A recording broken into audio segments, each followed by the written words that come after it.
Puji Tuhan, haleluya. Selamat pagi Bapak Ibu Saudara, salam sejahtera buat kita semua. Puji Tuhan, senang sekali kita dapat berjumpa kembali di pagi hari ini. Setelah sepanjang malam kita boleh menikmati pemeliharaan Tuhan, penyertaan Tuhan dalam peristirahatan kita. Dan kembali pagi ini kita dibangunkan dengan tubuh yang sehat walafiat. Amin, terpujilah nama Tuhan. Mari Bapak Ibu Saudara, kembali pagi hari ini kita mau datang kepada Tuhan sebelum kita melakukan segala aktivitas kita.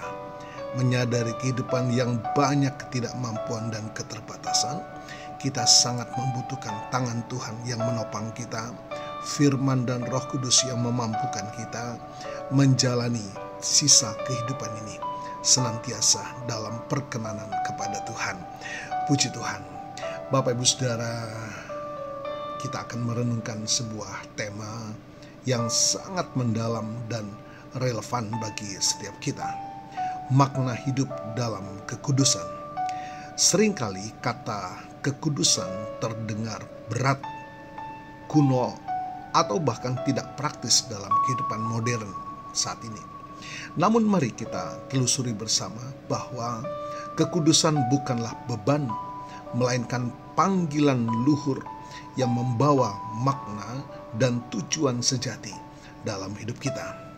Bapak Ibu Saudara, kita akan baca dalam 1 Petrus pertama 15 dan 16. Tetapi hendaklah kamu menjadi kudus di dalam seluruh hidupmu, sama seperti Dia yang kudus, yang telah memanggil kamu. Sebab ada tertulis, kuduslah kamu, sebab aku kudus. Ayat ini dengan tegas menyatakan bahwa kita dipanggil untuk menjadi kudus. Ini bukan sekedar anjuran, melainkan perintah ilahi. Mengapa Tuhan memanggil kita untuk kudus? Karena Dia sendiri adalah kudus. Kekudusan adalah sifat dasar dari Allah. Ketika kita dipanggil untuk kudus, kita dipanggil untuk menyerupai pencipta kita, untuk memancarkan karakternya dalam dunia yang gelap ini. Bapak Ibu Saudara, kekudusan bukanlah tentang kesempurnaan tanpa celah, melainkan tentang pemisahan diri dari dosa dan pengabdian sepenuhnya kepada Allah. Ini adalah proses yang berkelanjutan, sebuah perjalanan seumur hidup untuk semakin serupa dengan Kristus. Ini berarti kita harus aktif membuang hal-hal yang tidak selaras dengan kehendak Tuhan dan memilih untuk hidup dalam ketaatan. Nah, mengapa kekudusan ini penting untuk hidup yang bermakna? Pertama, Bapak Ibu Saudara, kekudusan membawa kita dekat dengan Allah. Ibrani 12 ayat 14 menuliskan, berusahalah hidup damai dengan semua orang dan kejarlah kekudusan. Sebab tanpa kekudusan tidak seorang pun akan melihat Tuhan. Ayat ini sangat jelas. Tanpa kekudusan kita tidak akan melihat Tuhan. Yang berarti kita tidak bisa memiliki persekutuan yang intim dengannya. Dosa menciptakan tembok pemisah antara kita dan Allah. Ketika kita hidup dalam kekudusan, kita meruntuhkan tembok itu. Memungkinkan kita untuk merasakan hadiratnya, mendengar suaranya, dan mengalami kasih-Nya dengan lebih dalam. Maka hidup yang sejati ditemukan dalam hubungan kita dengan Sang Pencipta, dengan Allah yang Maha Besar di dalam Yesus. Yang kedua, kekudusan memberi kita tujuan yang jelas. Dalam dunia yang penuh dengan berbagai pilihan dan ambisi, kekudusan memberikan kita kompas moral yang jelas. Hidup yang kudus berfokus pada kemuliaan Allah, bukan pada keinginan daging atau ambisi duniawi yang fana. Ketika hidup kita berpusat pada Tuhan, setiap tindakan, setiap keputusan, dan setiap interaksi kita memiliki tujuan ilahi. Hidup menjadi berarti karena kita tahu kita hidup untuk sesuatu yang lebih besar dari diri kita sendiri. Yang ketiga, Bapak Ibu Saudara, kekudusan melindungi kita dari jebakan dosa. Dunia menawarkan banyak godaan yang menjanjikan kebahagiaan sesaat, tetapi ujungnya adalah kehancuran. Kekudusan bertindak sebagai perisai. Ketika kita berkomitmen untuk hidup kudus, kita secara sadar memilih untuk menjauhi dosa yang merusak. Kita membangun benteng pertahanan spiritual yang melindungi hati dan pikiran kita dari pengaruh jahat.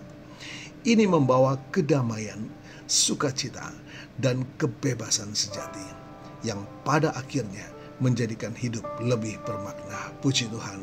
Dan yang keempat, Bapak Ibu Saudara, kekudusan menjadi kesaksian yang hidup. Kehidupan yang kudus adalah kesaksian hidup yang paling kuat. Ketika orang-orang di sekitar kita melihat integritas, kasih, dan damai sejahtera yang terpancar dari hidup kita, itu menjadi kesaksian yang menarik tentang Kristus.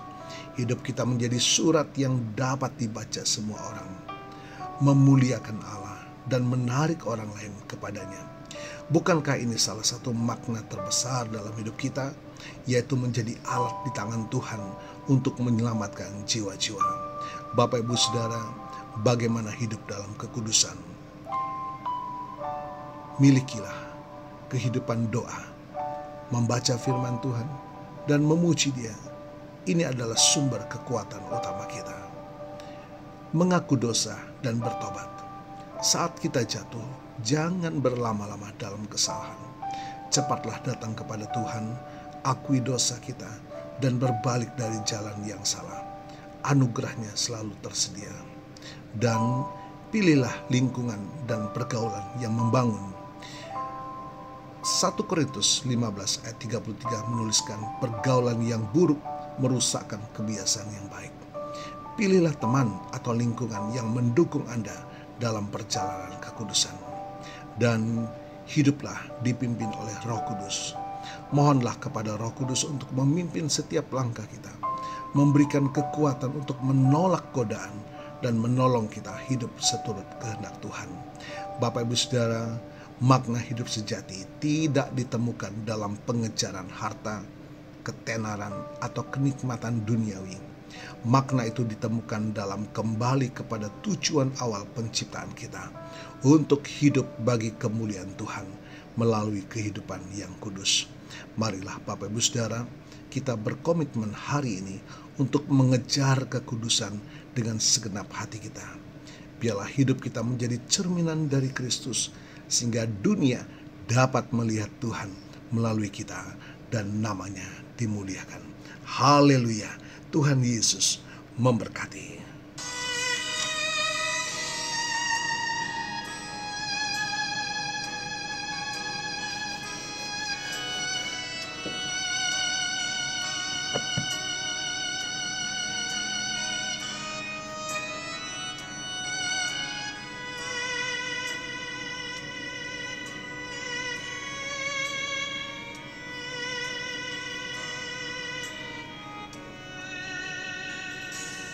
Saat indah ku berhadapan denganmu, memandang wajahmu, Yesus kekasih jiwaku.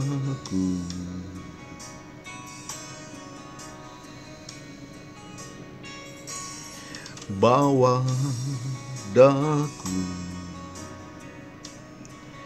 erat dalam pelukanmu,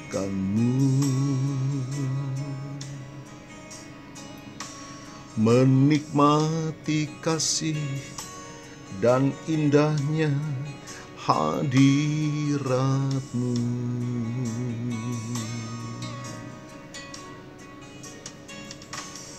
Saat indah ku berhadapan denganmu, memandang wajahmu, Yesus kekasih jiwaku.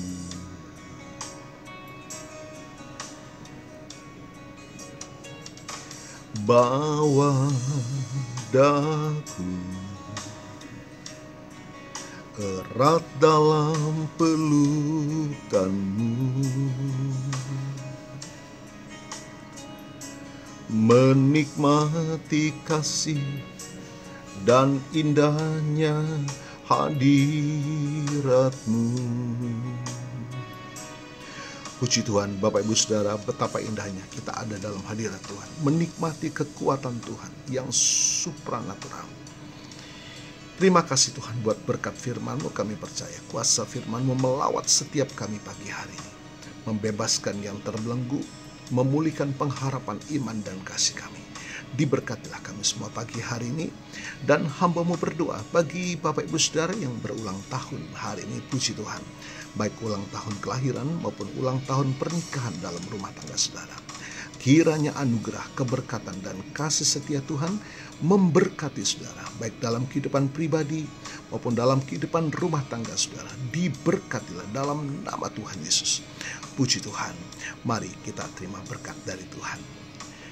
Tuhan memberkatimu dan melindungimu. Tuhan menyinari engkau dengan wajah-Nya dan memberikan engkau kasih karunia. Tuhan menghadapkan wajah-Nya kepadamu dan memberikan engkau damai sejahtera.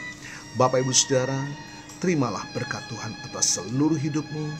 Terimalah berkat Tuhan atas rumah tanggamu. Terimalah berkat Tuhan atas usaha, dagang, dan pekerjaanmu. Terimalah berkat Tuhan atas pendidikan dan masa depanmu. Dan terimalah berkat Tuhan atas iman, ibadah, dan pelayananmu kepada Tuhan. Diberkatilah engkau berlimpah-limpah, baik jasmani dan rohani, hari ini sepanjang masa, sampai Tuhan Yesus datang kembali, di dalam berkat nama Tuhan Yesus Kristus. Haleluya, haleluya, amin. Puji Tuhan. Bapak Ibu Saudara, selamat pagi, selamat beraktivitas. Tuhan Yesus memberkati.